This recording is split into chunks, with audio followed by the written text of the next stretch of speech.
porque en ese lugar se ha desarrollado, se hizo famoso a diferencia de otros lugares que en otros tiempos lo hacían. Son personas que llegan allí y empiezan a dar un discurso, empiezan a hablar de un tema y allí empieza la gente a llegar y empiezan a hacerle corrillo y entonces se entablan discusiones, se entablan conversaciones, preguntas y hay estos oradores así de calle, de estar allí en ese rincón de los oradores. Me pareció interesante porque pues yo con el ansia y el deseo de aprender inglés y de querer escuchar el inglés del lugar, pues me iba a escuchar, yo no entendía mayor cosa, pero sí me llamaba la atención es cómo algunos formaban un corrillo grande, otros poco menos, otros menos, y otros se llegaban y se ponían a hablar y nadie les paraba.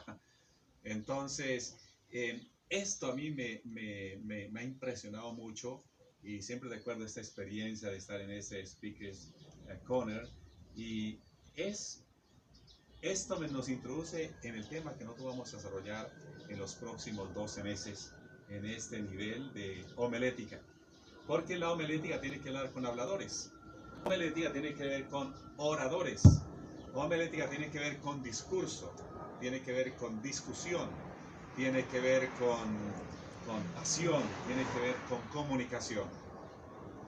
Y estamos en un mundo donde hay tantísima comunicación, tantísimas maneras de expresar, de llevar un mensaje y aquí nos encontramos en una situación que en circunstancias iguales va a ganar y va a convencer a aquel que comunica mejor.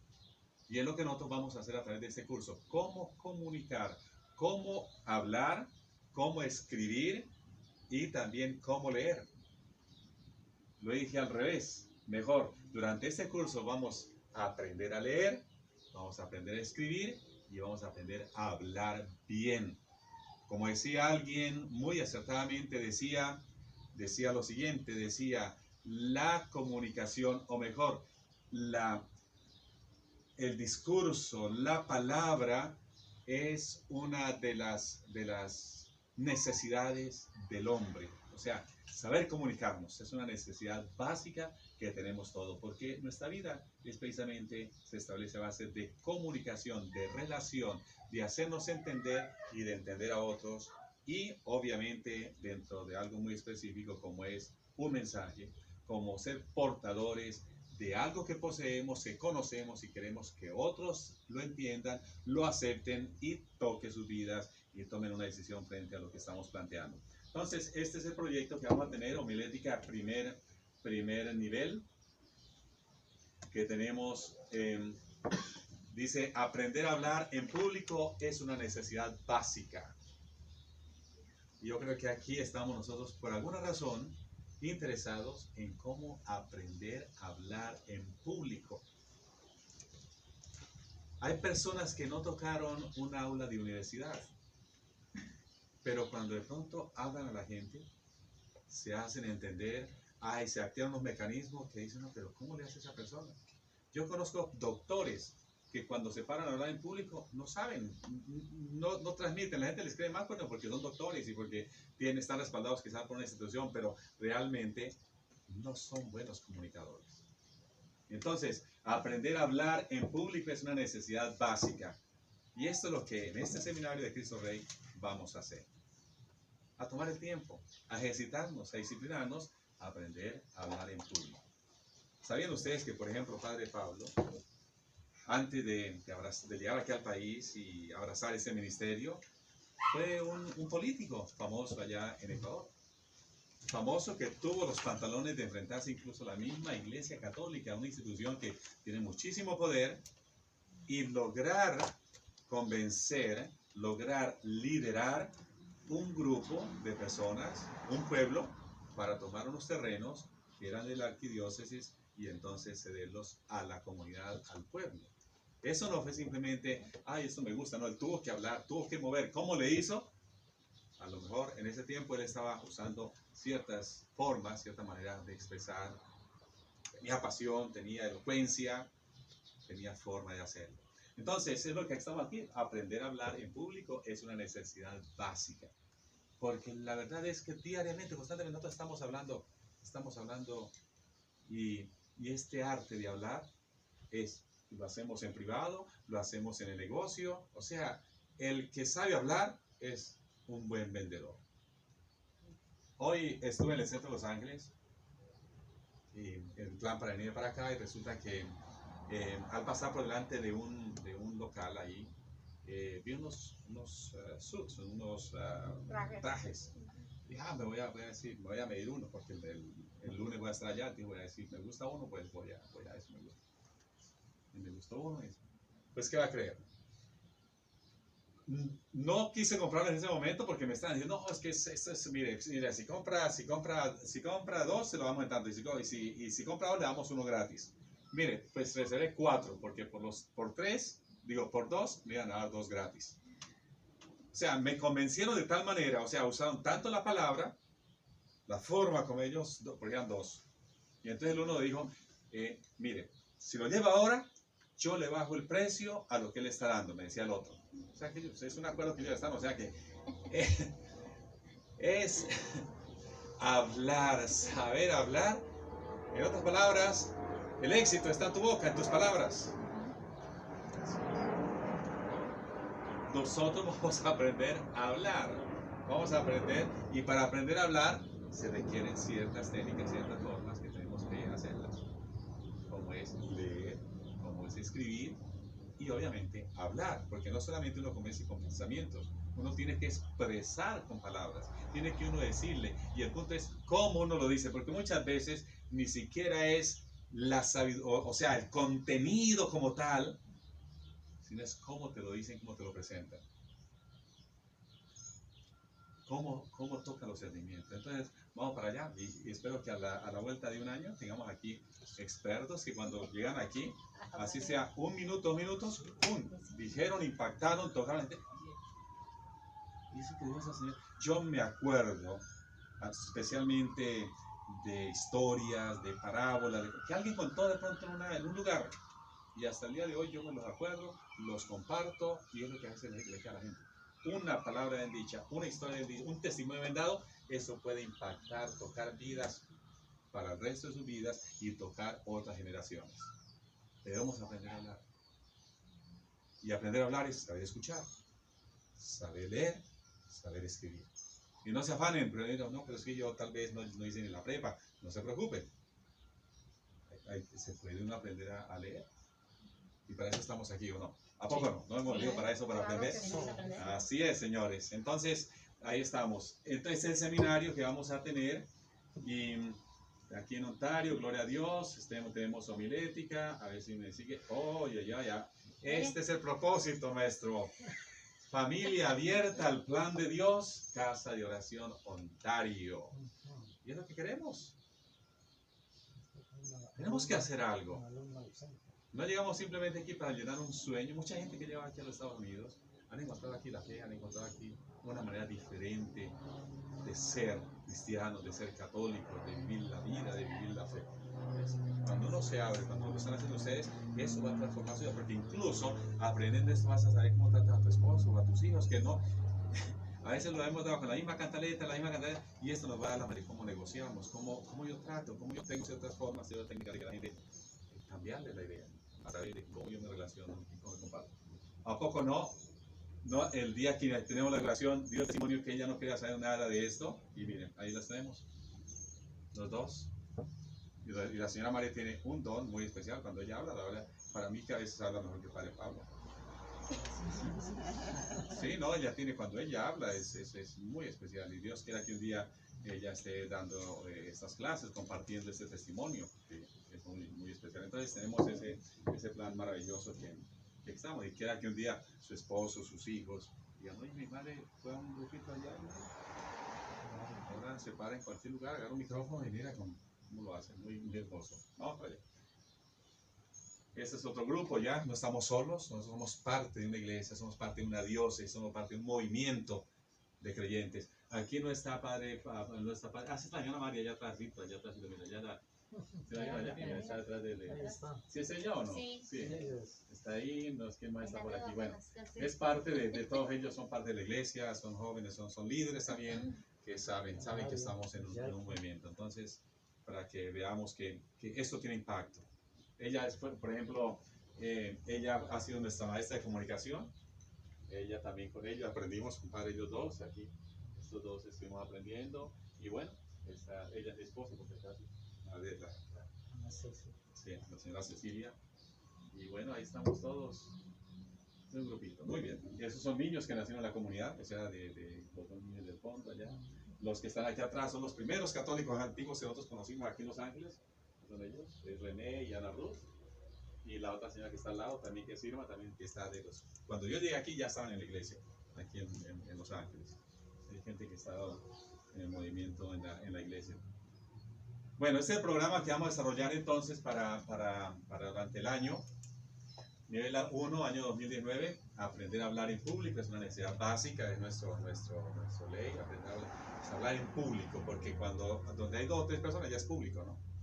Recuerden que en un secreto, cuando son 3 personas ya no es secreto, ya es público. O sea, así que cuando tengan un secreto, no compartirlo, asegúrense de que con esa persona es esa persona y nadie más. Si entra una tercera persona, ya se hace público.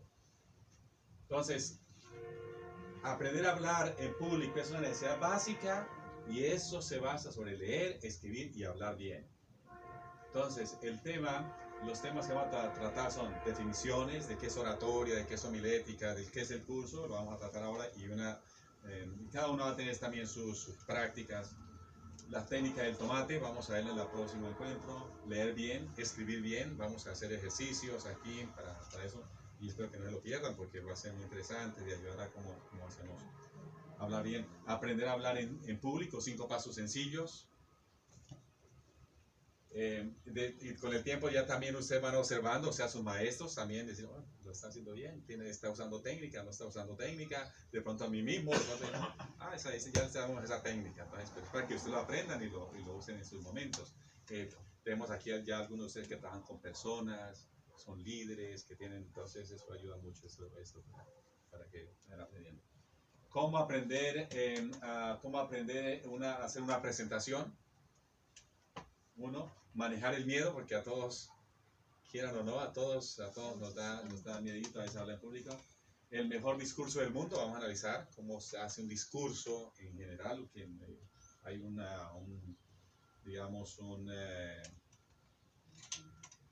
movimiento mundial de oradores, y entonces hay un discurso, entonces lo vamos a analizar.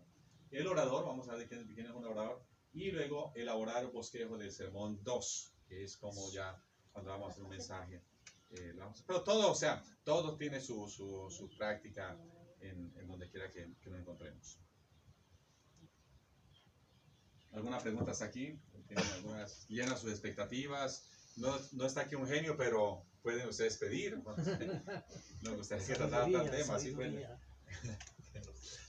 ¿Cuál es la definición de la técnica del tomate?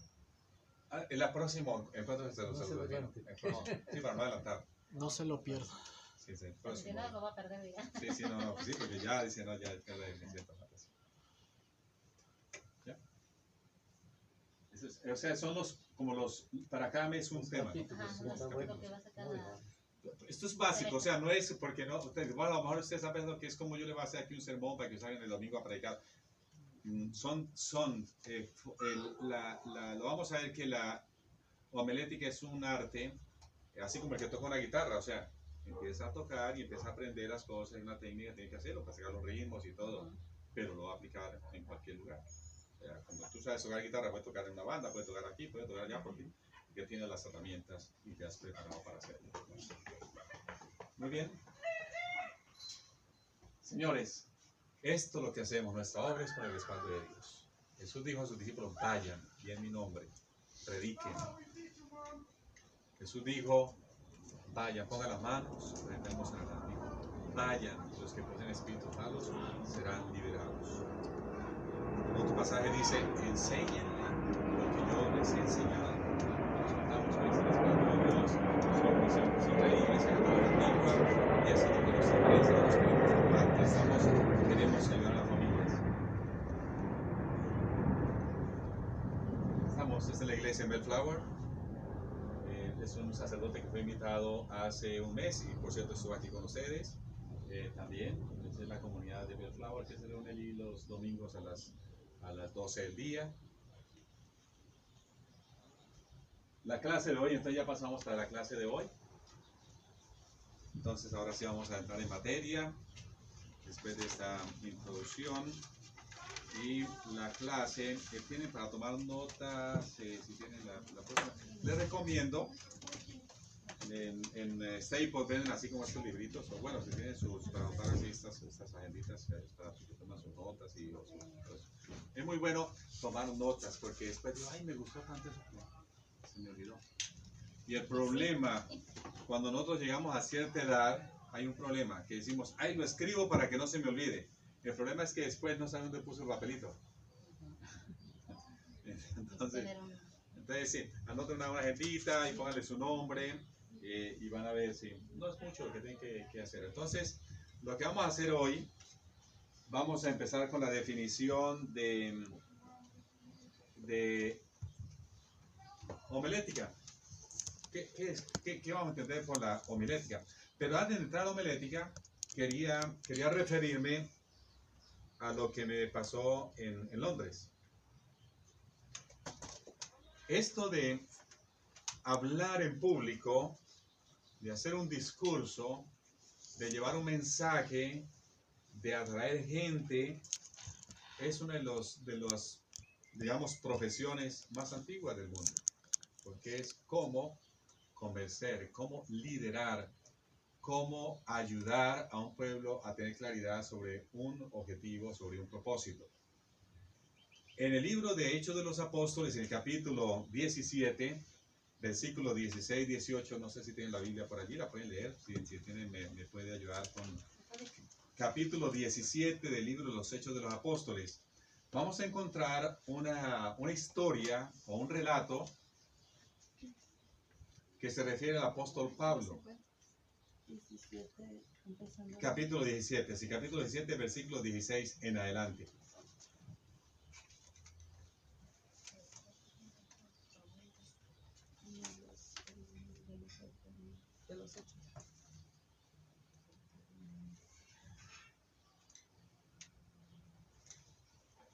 Amén. ¿Ya? ¿Pueden leerlo? Claro. Mientras Pablo los esperaba en Atenas, su espíritu se enardecía viendo la ciudad entregada a la idolatría. Así que discutía en la sinagoga con los judíos y piadosos y en la plaza cada día con los que concurrían. Y algunos filósofos de los epicúreos y de los estoicos disputaban con él. Y unos decían, ¿qué querrá decir este palabrero? Y otros, parece que es predicador de nuevos dioses, porque les predicaba el evangelio de Jesús y de la resurrección. Y tomándole, le trajeron al Areópago, diciendo, ¿podremos saber qué es esta nueva enseñanza de que hablas? Hasta ahí. El pasaje de Hechos de los Apóstoles, capítulo 17, versículo 16 en adelante, nos está contando que Pablo se encontraba en la ciudad de Grecia. Y en Grecia, la capital, en donde se encontraba, hay un lugar que se llama el Areópago. Areópago es el lugar del Senado, y en aquel tiempo el Senado también tenía un lugar o un espacio donde venían diferentes filósofos, oradores a exponer temas. Eran personas preparadas y elocuentes que venían precisamente con ese propósito de interesar a las personas. Y había dos grupos principalmente en ese lugar que se reunían a discutir. Esos dos grupos eran los epicúreos y también los otros eran los estoicos. El grupo de los epicúreos era un grupo que promovía, y pienso que es una mentalidad que no está lejos de nosotros, que promovía que a través de la filosofía se podía llegar a la felicidad. La felicidad es uno de los propósitos, es uno de los deseos o anhelos de la humanidad, del hombre, ser felices. Entonces ellos decían que para ser felices de alguna manera teníamos que vivir la vida de una manera que lo que importaba era eh, pues, pues disfrutar la vida. O sea, no complicarnos con cosas, por ejemplo, miedo a los dioses. ¿Por qué tenemos que tener miedo a los dioses? ¿Por qué tenemos que tener miedo a la muerte? ¿O por qué tener miedo al futuro? Más bien, comamos, bebamos, disfrutemos, hagamos las cosas que más nos convenga, con prudencia. O sea, mientras no le hagamos mal a los demás, pues vivamos la vida. Entonces, el interés de ellos era precisamente, que alcanzar la filosofía a través de digamos, la prudencia. El futuro como tal, pues no existe. El futuro es lo que tú vives ahora. O sea, lo comido es lo que se disfrutó y ya. Era ese movimiento, los epicúreos. Era una especie de materialismo y se basaba, ellos estaban mucho en el pensamiento del hedonismo. El hedonismo es darle gusto a la carne, al placer. No estamos lejos porque hoy en día más o menos es la vida loca que muchos quieren tener, ¿no?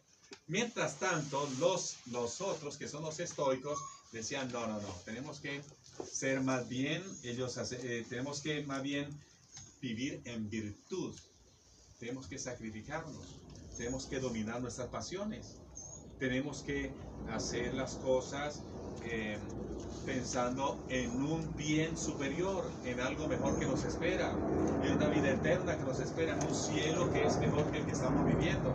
Y para conquistarlo tenemos que sacrificarnos. Esos eran los filósofos griegos que se enfrentaban, eran las dos tendencias que había en ese tiempo. Hoy también de alguna manera pues hay sus movimientos. Y de pronto entonces aparece en la ciudad el famoso Pablo de Tarso, que está predicando, y por eso lo llaman para que les explique esa doctrina nueva que él está predicando. Damos la bienvenida a América y también a Tomás. Bienvenidos. Hemos hecho una pequeña introducción, ya estamos en el primer tema que hemos escogido, y estamos en la clase de homilética y hemos dicho que es muy importante. Les voy a regresar aquí un poquito para que veamos y después revisamos que la homilética tiene que ver con hablar en público, y para hablar en público hemos dicho que se requiere leer, escribir y hablar bien. Entonces estamos dando aquí un ejemplo ahora de un comunicador, un gran predicador, que es Pablo de Tarso, que llegó a Grecia, y a él lo invitaron precisamente para que expusiera esa doctrina extraña, porque era una doctrina que no se acomodaba muy bien con los epicúreos, pero tampoco con los estoicos. Era algo nuevo. Entonces lo llamaron y dice, parece que es un publicador o predicador de deidades extranjeras. Esto se debió a que declaraba la buena nueva de Jesús y de la resurrección. Entonces dice que Pablo, cuando empieza el texto, dice que Pablo llega allí y ve que la ciudad estaba sumida en idolatría.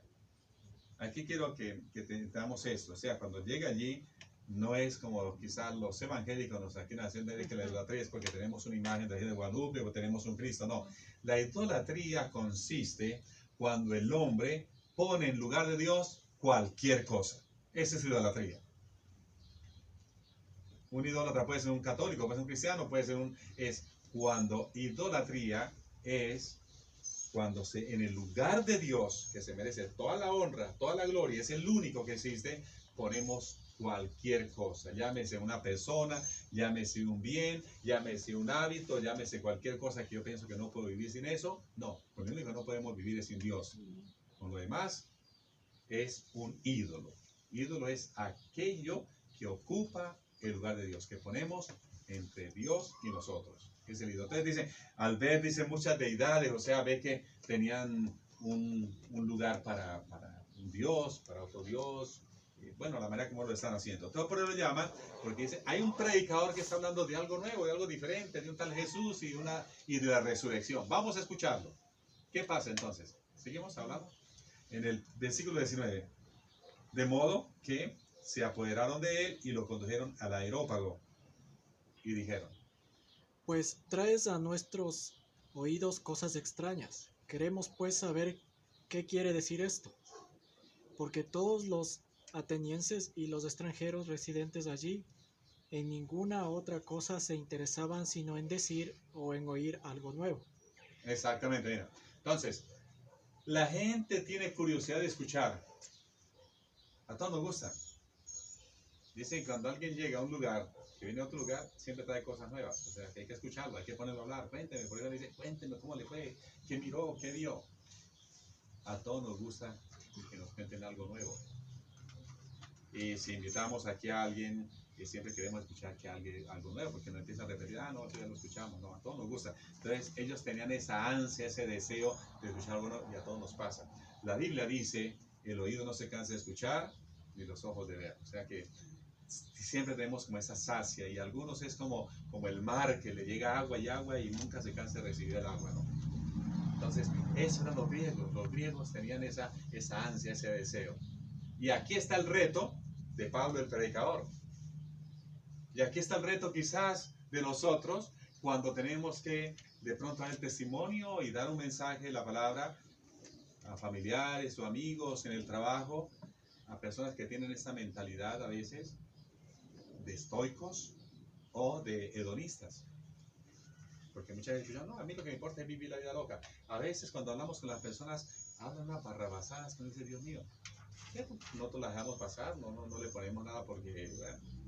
¿Qué es estoicos, padre?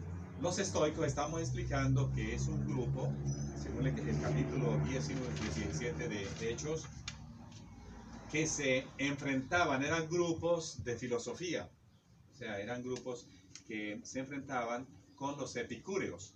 Los epicúreos es aquel movimiento que hasta el día de hoy existe gente así, que piensan que la vida, hay que gozar la vida loca, o sea, comamos, bebamos, disfrutemos, y mañana morimos y ahí terminó todo. O sea, no hay futuro, no hay infierno, no hay cielo, no hay Dios que nos juzgue. ¿Por qué tiene que tener miedo a Dios? ¿Por qué tiene que tener miedo a la muerte? Total, a todos nos llega. Bueno, a todos nos llega, pues ni modo. Y el futuro, pues, ¿para qué te preocupas del futuro? Si no sabes si mañana vas a vivir, pues mejor vive el momento, vive ahora y da así. Eso lo vivimos también hoy en día. Sí. Hoy cuando hablamos, la gente dice, por ejemplo, cuando muere alguien, dicen, bueno, allá donde esté. No, para los creyentes sabemos que está con Dios, porque lejos de este cuerpo para estar con el Señor. O sea, no es cualquier lugar, o sea, pero escuchémoslo, usted escucha mucho como a veces, o los otros que dicen, no, tienes que sacrificarte, entre más sufre en esta vida, más gloria cuando muera, en la vida eterna.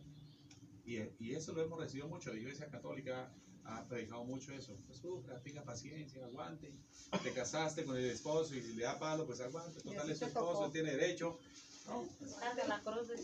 Cargue con la cruz, porque es cruz y es pesada, no, la Biblia dice, el matrimonio es un buen negocio, lo demás que muchos lo administran mal, pero no han hecho creer que es una cruz, que es algo pesado, no, Dios dijo, no es bueno que el hombre esté solo, lo que pasa es que lo hemos administrado mal. No supimos cómo llegar a acuerdos, cómo arreglar, y quizás no asistimos a la clase de homilética. Si hubiéramos asistido, ya teníamos las herramientas para controlarlo, cómo manejarlo. No manipularlo, porque muchos usan la homilética o el arte de comunicar para manipular. Mucha gente sabe cómo manipular. No les conté hoy que entré para medirme solamente y casi me llevo 4, porque me dijeron que si compraba 2, me regalaban los otros 2 gratis. Casi me embolatan, ¿no? Ya casi lo convence. Casi me convence. No, ya los dejé separados para el lunes, ahí vamos a ver. Muy bien, entonces llaman a Pablo. Pablo está allí delante de esta gente que es gente que sabe, porque hablar a veces con gente que sabe es cosa complicada. Y a veces nos da temor a nosotros. Mire, hoy en día estamos como en el Areópago. Por los medios de comunicación. Yo he estado predicando, por ejemplo, cuando digo que Iglesia Católica Antigua. Hay gente que hace algo al celular y mira, Iglesia Católica Antigua, y después dicen, no, el internet dice que no, que esta no es Iglesia Romana, entonces yo ya me voy. Así claro, no hemos tenido esa situación. Hoy la gente tiene los portales donde puede informarse de todo. Antes, ¿sabían ustedes que la mamá fue la primera Google, no? Porque la mamá lo sabía todo. Ahora es Google el que sabe todo, ¿no? Sí, sí. Si usted quiere saber algo, Antonio, vaya a Google y ahí ya le dan. Sí, es cierto. El otro día llegó una señora así brava conmigo. Me dice, esa iglesia no existe. Y yo dije, ¿por qué? Dijo, no, es que yo estoy mirando en internet, pero no aparece. Ok. ¿Cómo es que te llaman? ¿Cómo es que te llaman? Ah, me llamo Rosa Fernández. Ok, entonces yo entré a Google. Rosa Fernández. No existe. Y entonces yo miraba, señora, creo que usted no existe tampoco. ¿Cómo así? Yo sí, porque aquí en Google no aparece su nombre, ni como me está diciendo. Claro. Hoy en día estamos santificando a papá Google o a mamá Google, no sé cómo decirle, que es que lo sabe todo. Si está en Google, si está en Internet, existe, si no, no existe. Y eso nos lo hacen creer. Palabra escrita, palabra hablada. El poder de la palabra, el poder del convencimiento es lo que nos tiene como estamos hoy en día. Aprender a hablar, aprender a escribir es un arte que te va a producir, es un arte que va a cambiar tu vida y vivirás por el fruto de tus palabras, dice el Salmo. Eso es muy importante, aprender a hablar bien. Y con el primero que tenemos que aprender a hablar bien, o la primera que tenemos que hablar bien, es con uno mismo. ¿Qué mal nos tratamos a nosotros? Ay, qué tonta fui, qué tonto. ¿Por qué no se me ocurrió tanto? Es que así soy, es que yo no sirvo para nada. Estás lastimando a ti mismo, tú eres el peor de tus castigadores. Eso es de allá afuera, es uno mismo. Pero eso lo vamos a ver durante este curso, porque vamos a aprender a hablar bien. Digan conmigo, vamos a aprender a hablar bien. Porque el fruto de tus palabras comerá tu boca. Porque el fruto de tus palabras comerá tu boca. Si aprendemos a hablar bien, podemos hacer una cita, buscar un trabajo, hablamos también, nos tenemos que sabemos cómo llegar a una persona, cómo tratar a las personas. Muy bien. En situaciones iguales gana el que mejor se comunica. El mejor comunicando no es solamente que tiene bonitas palabras, es cómo lo dice, cómo lo presenta. Y ese es el que tiene la oportunidad. Muy bien. Porque decíamos que el respaldo viene de Dios, porque esta es una obra de palabras. Entonces, está Pablo allí en el areópago. Ahí está Pablo, está hablándole a los, ahí está Pablo. Entonces, ¿qué sigue con Pablo? Entonces Pablo, puesto en pie en medio del areópago, dijo: varones atenienses, en todo observo que sois muy religiosos, porque pasando y mirando vuestros santuarios, hallé también un altar en el cual estaba esta inscripción. Hasta ahí. Mire cómo es el orador Pablo. Él llega y primero elogia, le dice: oh señores, creo que ustedes tienen un sentido muy especial por los dioses. Los admiro. Me parece muy importante. Y ahí viene el gancho para lo que él quiere hablar. Él no llegó y dijo: señores, yo soy elegido por Jesús para hablar de él y eso no. Él habló primero de ellos. Supo cómo llamar la atención de ellos. Cómo enderezarlos para lo que él les va a hablar. Entonces sigue. En la cual estaba esta inscripción: al Dios no conocido, al que vosotros adoráis, pues sin conocerle es a quien yo os anuncio. El Dios que hizo el mundo y todas las cosas que en él hay, siendo Señor del cielo y de la tierra, no habita en templos hechos por manos humanas, ni es honrado por manos de hombres, como si necesitase de algo, pues Él es quien da a todos vida y aliento y todas las cosas, y de una sangre ha hecho todo el linaje de los hombres, para que habiten sobre toda la faz de la tierra, y les ha prefijado el orden de los tiempos y los límites de su habitación, para que busquen a Dios si en alguna manera palpando puedan hallarle, aunque ciertamente no está lejos de cada uno de nosotros, porque en él vivimos y nos movemos y somos, como algunos de vuestros propios poetas también ha dicho, porque linaje suyo somos. Siendo pues linaje de Dios, no debemos pensar que la divinidad sea semejante a oro o plata o piedra, escultura de arte y de imaginación de hombres. Pero Dios, habiendo pasado por alto los tiempos de esta ignorancia, ahora manda a todos los hombres en todo lugar que se arrepientan, por cuanto ha establecido un día en el cual juzgará al mundo con justicia, por aquel varón a quien designó, dando fe a todos con haberle levantado de los muertos. Pero cuando oyeron lo de la resurrección de los muertos, unos se burlaban y otros decían, ya te veremos acerca de esto otra vez. Y así Pablo salió de en medio de ellos, mas algunos creyeron juntándose con él, entre los cuales estaba Dionisio el Areopagita, una mujer llamada Damaris y otros con ellos. Muy bien, entonces encontramos a Pablo predicando, dirigiéndose a un grupo selecto de filósofos, epicúreos o estoicos, que se enfrentaban entre ellos, tenían esa enseñanza, y él viene a presentar algo diferente, algo nuevo. Digamos, el resultado de esto es que algunos se burlan. Eso es locura, eso es cuento.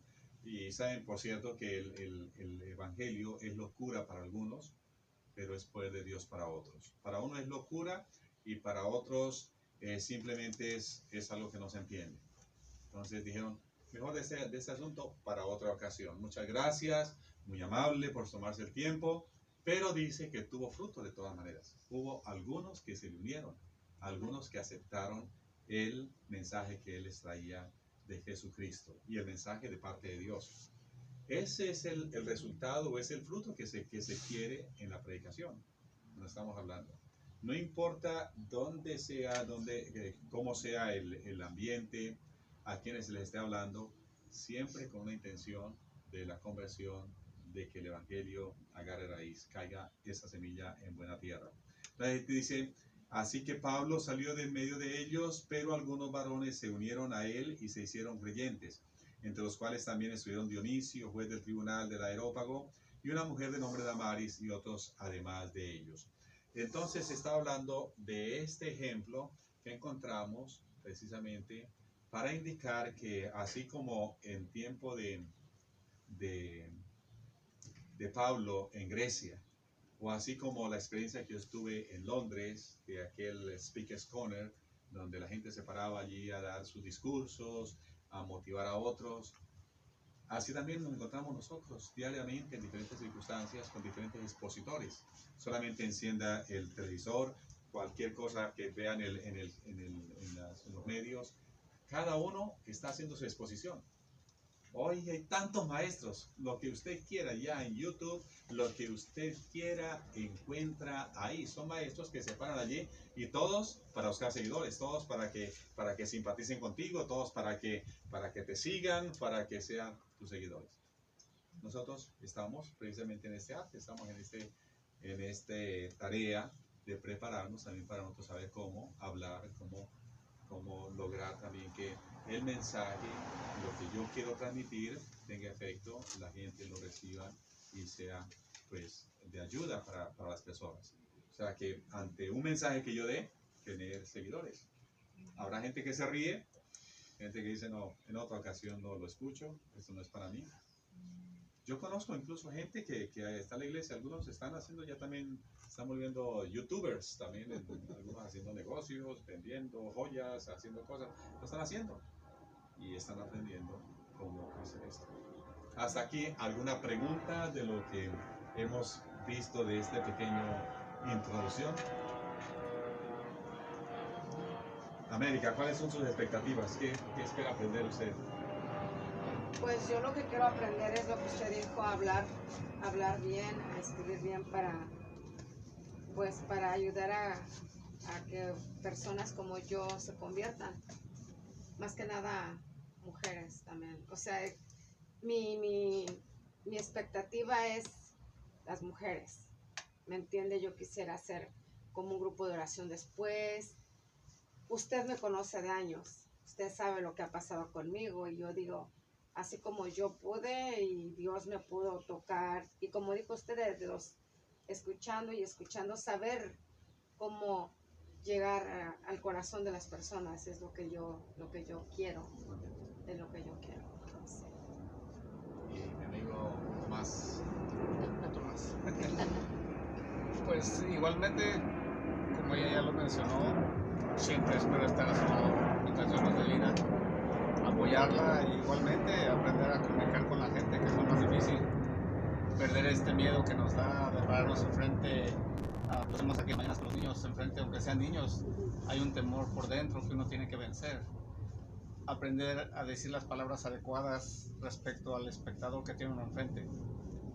Tratar de ser ecuánime con las mujeres, con los hombres, con todo ese público que se junte, porque no todos piensan igual, no todos piensan de la misma manera y específicamente no se comunican igual.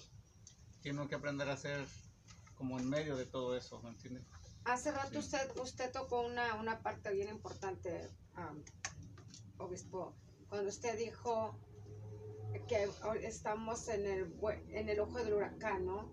Ahorita con todo lo que está pasando con los sacerdotes y con las imágenes, ¿no? Que porque entonces aprender ese tipo de cosas, a cómo responder a la gente que nos llegue a preguntar. De hecho, hasta los niños, como dice Tomás, porque de repente nos preguntan cosas o a veces las mamás, porque aquí conviven mucho las mamás con los niños y más que nada que nosotros queremos prepararnos muy bien porque nosotros somos como esa imagen que los niños están mirando. Correcto. Que se están llevando como esa imagen de nosotros, porque lo que nosotros estamos preparando es algo bien importante, que es para la Eucaristía. Entonces es más que nada eso, para nuestro propósito es prepararnos bien y pues para servirle a Dios más que nada. Así Sí. es. Bueno, pues me alegra mucho y es el deseo de todo. Yo también, como les decía hace un rato, yo también sigo aprendiendo. O sea, a mí me encanta cada día escuchar mensajes, escuchar aquello que más me interesa y quisiera hacer todavía mejor de lo que lo estoy haciendo. No me siento que he llegado. Sin embargo, como decía San Pablo, corro hacia la meta porque Amén. no he llegado y quiero ser mejor. Quiero que esta sea la mejor clase de mi vida. Y mañana, si Dios me permite enseñar, quiero que esa sea la mejor clase. Hoy mejor que ayer, mañana mejor que hoy. Amén. Porque así es. O sea, no quiero ser del grupo de los epicúreos que decían, bueno, ya con la muerte terminó todo, ellos no le tenían miedo al futuro, mejor disfrutemos ahora. Yo más bien voy un poco por los estoicos en el sentido de que hay que sacrificarse, la virtud, y no le tengo miedo al futuro, al contrario, pienso que estamos abiertos al futuro, porque para el creyente las mejores cosas están por venir. O sea, el que está en Cristo, nueva criatura es. Sí. Lo viejo se quedó atrás, ahora todo es nuevo. Y si nosotros por fe creemos y está en el credo que Cristo ha de venir a juzgar vivos y muertos, lo mejor que está por venir es Cristo. Y si Cristo viene, ¿qué viene con él? La gloria, el reino. Y reino que no tiene fin. En ese sentido, la mentalidad estoica no es que yo me limito aquí, no, yo quiero disfrutar la vida, yo quiero ser bendecido en esta tierra, porque Dios ha prometido, te multiplicaré, te bendeciré, te daré. Te bendeciré, como dice en Deuteronomio 1:11, Dios te aumentará 1000 veces más y te bendecirá como Él dijo. Y yo creo que 1000 veces más no es simplemente más alegría, más alegría viene de salud, más alegría viene de un buen trabajo, más alegría viene de una cosecha, más alegría viene de unos hijos, de unos nietos, más alegría viene que ves que prosperas, pero tu corazón está en Dios, está cimentado en Dios, como dice el Salmo 1. Dichoso el hombre que no se sienta en el corrillo de los criticones, de los inicuos, pero más bien el hombre que medita día y noche en la palabra de Dios, que se deleita en la palabra de Dios. Es como hombre plantado a la orilla del agua. Sus ramas, sus hojas están siempre verdes y lo que hace prospera. O sea, Dios siempre habla de prosperidad, de bendición. En ese sentido pienso que la idea es mejorar, crecer, desarrollarnos. Nuestro plan, el plan de Jesucristo, el plan de Dios es iluminar el mundo, salvar al mundo por medio, escuchen bien, de la predicación. De la predicación. Es locura de Dios. Romanos explica esto, o sea, Dios, el Evangelio es poder de Dios y Dios ha querido así que la gente salve por la predicación. Luego, los que Cristo ha llamado, sus apóstoles y los que los apóstoles hemos creído, tenemos el poder muy grande de iluminar al mundo. De iluminar al mundo con la luz del Evangelio, con el poder del Evangelio. Por eso tenemos que formarnos, tenemos que sacrificarnos, hacer el esfuerzo y mostrar que sí podemos. Mostrar que esta es una oportunidad de transformar nuestras vidas. Homilética viene de una palabra latina que significa homilía. Homilía, y la encontramos en 1 Corintios 14:40. Homilía. Corintios. 1 Corintios 14:40. La palabra homilética viene de una palabra latina, homilía, que significa, escuchen bien, homilía es discurso sencillo. Discurso sencillo es una homilía, una homilía. Cuando el padre, normalmente los domingos, hace la homilía aquí. Un sermón se entiende ya a un discurso más elaborado y es el que tradicionalmente se ha conocido el sermón, o sea, el que es largo, muchas veces aburrido, La explicación. pero larga, o sea, que el padre va y viene. Eso visto desde el punto negativo, pero el punto positivo, el sermón, o sea, es la oportunidad del mensaje, la oportunidad de que el sacerdote, el ministro explica de la palabra de Dios, edifica a la comunidad, edifica a los creyentes y el sermón tiene mucho poder. Las palabras de uno de los sacerdotes que se llamaba padre Fabrizio en Italia, me decía, cuando nos revestíamos en la sacristía, me decía: Don Angelo, la gente quiere escuchar el sermón del sacerdote.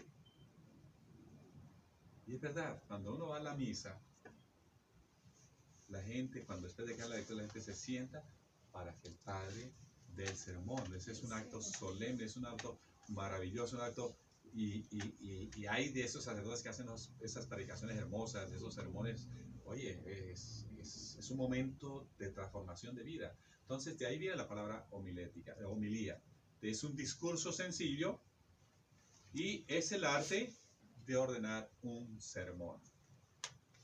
Entonces, tenemos ya palabras que relacionadas a homilética. Homilética es un discurso sencillo. También significa el orden de un sermón. El sermón es un discurso, es una presentación.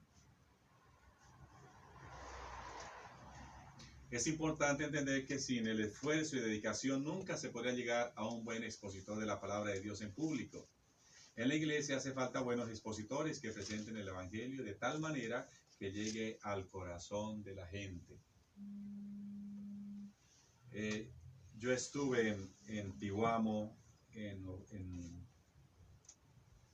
septiembre del año pasado. Tihuamo está al sur de Guadalajara, allá por Ciudad Guzmán, por allá por Colima, estuve por allí. Muy hermoso, un paseo que fuimos. Y el motivo era precisamente ir a una misa que se celebraba por la mamá de uno de nuestros colaboradores que vive en Stockton. Entonces fui a acompañarlo. Fuimos con doña Ana, por cierto. Y en la noche de la misa, que era en la iglesia parroquial, pues el sacerdote que hizo la misa, ya de un poco de edad, no podía hablar. O sea, ya su voz es tan baja que no se entendía. Créanme, yo algo el Señor se les pone solo, no se entendía nada. A veces amén, a veces amén. Es una tristeza, una pena que el sacerdote ponga precisamente ante una comunidad. Puede ser un sacerdote muy santo, pero también tiene que ver que es un momento de edificar a la comunidad, de que el sacerdote traiga el mensaje, que el sacerdote explique, de dar su mensaje, de hacer la homilía. ese discurso que tiene que hacer porque es para la edificación del pueblo, es para la salvación. ¿Cuánta gente no se ha salvado por un buen sermón? Por una buena palabra que el sacerdote dio en el momento. Entonces tenemos que iluminar el mundo con la palabra de Dios. Y para iluminarlo, pues tenemos que prepararnos. Tenemos homilética y tenemos oratoria. Son también palabras que vamos a encontrar. De alguna manera, la oratoria es una palabra un poco más común. Más técnica, más común. Es el arte de saber dirigirse al público. Oratoria es una palabra que proviene del vocablo latino oratoria y que está vinculada al arte de hablar con elocuencia. Elegante. Yo alcancé a vivir en los tiempos de discursos, de oratoria, o sea, hermadísimos hermanos reunidos aquí en este hermoso lugar donde los ángeles están cantando y donde el pueblo de Dios es, o sea, unos sermones rimbombantes. Rimbombantes significa exageradamente grandes, o sea, una elocuencia máxima, pero se requiere de eso. El objetivo de la oratoria suele ser persuadir, por eso se diferencia de la didáctica. La didáctica más bien es enseñar una clase, por ejemplo. La didáctica es una clase de catecismo, una charla, una plática que se da. La oratoria tiene como objetivo que expongo el tema directamente, y es más, en oratoria o en un discurso como estos no hay la oportunidad, digamos, a preguntas. O sea, tú vienes, pon el tema Y te vas. y no te vas y no. O sea, Esta es la enseñanza, es lo que se propone, y ya cada uno saca sus conclusiones y saca sus conclusiones. La oratoria también está junto con la poética, que la poética trata más bien de deleitar a las personas, o sea, el poema, la declamación. La oración, por lo tanto, o la oratoria, por lo tanto, pretende convencer a las personas para que actúen de una manera o tomen una decisión. Por ejemplo, la oratoria, el vendedor me convenció y terminé llevándome 3 pares de zapatos. Yo me voy a llevar 4 trajes. Pero eso ya es una negociación, pero es oratoria. O sea, en ese momento él supo cómo tocar las fibras del corazón y mis sentimientos y mi ego, porque me decía, te ves muy bien, ese le queda súper bien. ¿Cómo te sientes? No, me siento bien, estoy relajado. No, ese le queda muy ancho, que no ponga así, eso porque se le queda mejor. O sea, que trabajó eso que llamamos el ego. Sí. El ego. Entonces, mi tío tiene una gran oratoria, por eso trabaja en el área de las relaciones públicas. La oratoria es tan importante, o el arte del discurso, que vamos a ver que es un discurso, que presidentes, primeros ministros, tienen personas que les ayudan a preparar sus discursos. Porque se trata de dirigir a una nación, se trata de convencer a la mayoría, se trata de presentar algo que va a tener efecto muy grande. Un sermón es discurso religioso ante un público por un miembro del clero como parte del culto. Entonces, una homilía, un sermón. La homilía es discurso sencillo, sermón es más elaborado. Perdón, ¿qué palabra? El sermón, discurso religioso ante un público por un miembro del clero como parte del culto. Entonces, homilía es más sencillo, sermón técnicamente es más elaborado, más grande. Un discurso, en la iglesia no se habla de discurso como tal. O sea, en la iglesia, en el ambiente religioso de iglesia, se habla o de homilía, se habla de mensaje, se habla de reflexión o de sermón. Pero normalmente no dicen, no, el padre está dando el discurso, no se dice, el padre está dando el sermón, el padre está haciendo el sermón, está haciendo la homilía, el padre está haciendo un mensaje, está haciendo una reflexión o una meditación. En cambio, un político hace un discurso, un presidente hace un discurso, un candidato hace un discurso, un líder sindical hace un discurso, alguien puede hacer un discurso. O sea, el discurso es más general al ámbito político, social, económico, o donde se quiera dirigir a una multitud. Discurso. Del latín discursos. Un discurso es un mensaje que se pronuncia de manera pública, Se trata de una acción comunicativa cuya finalidad es exponer o transmitir algún tipo de información y por lo general convencer a los oyentes. Ahí está la delimitación. Digamos, cursos, discurso.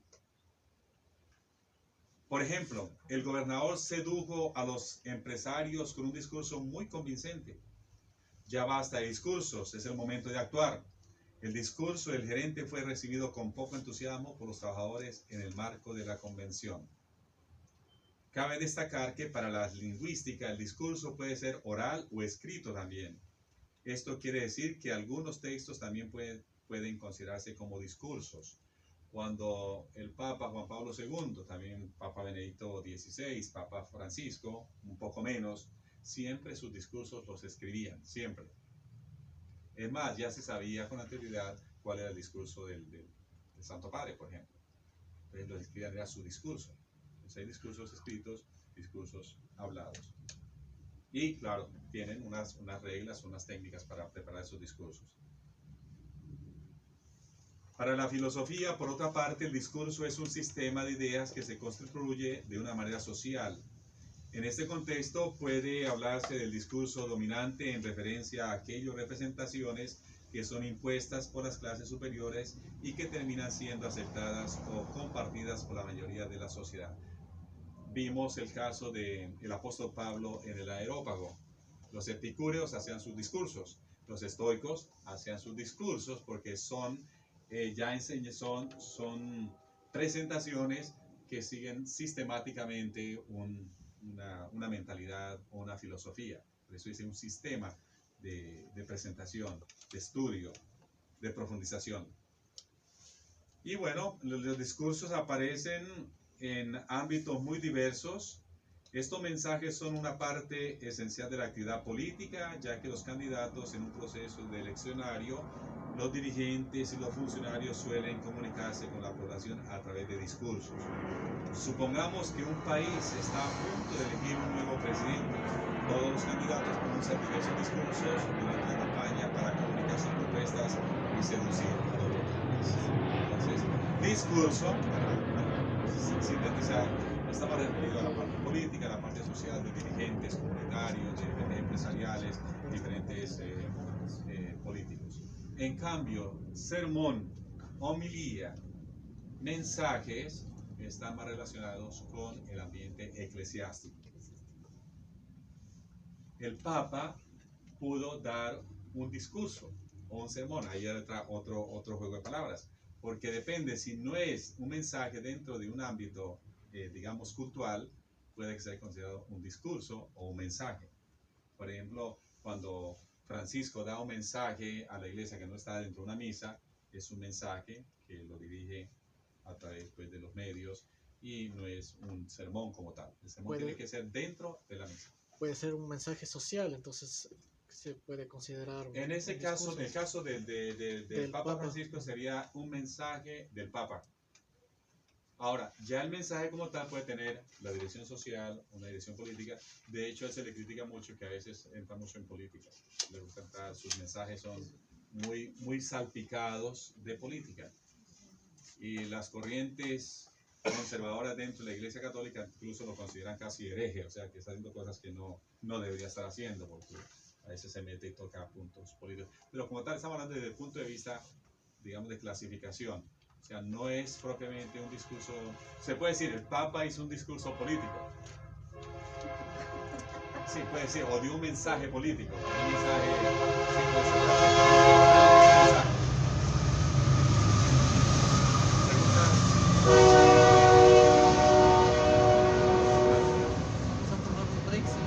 Bueno, sí, dígame, yo no tengo control porque... bueno, vamos a parar un break porque después tenemos algo. Mira, pasa.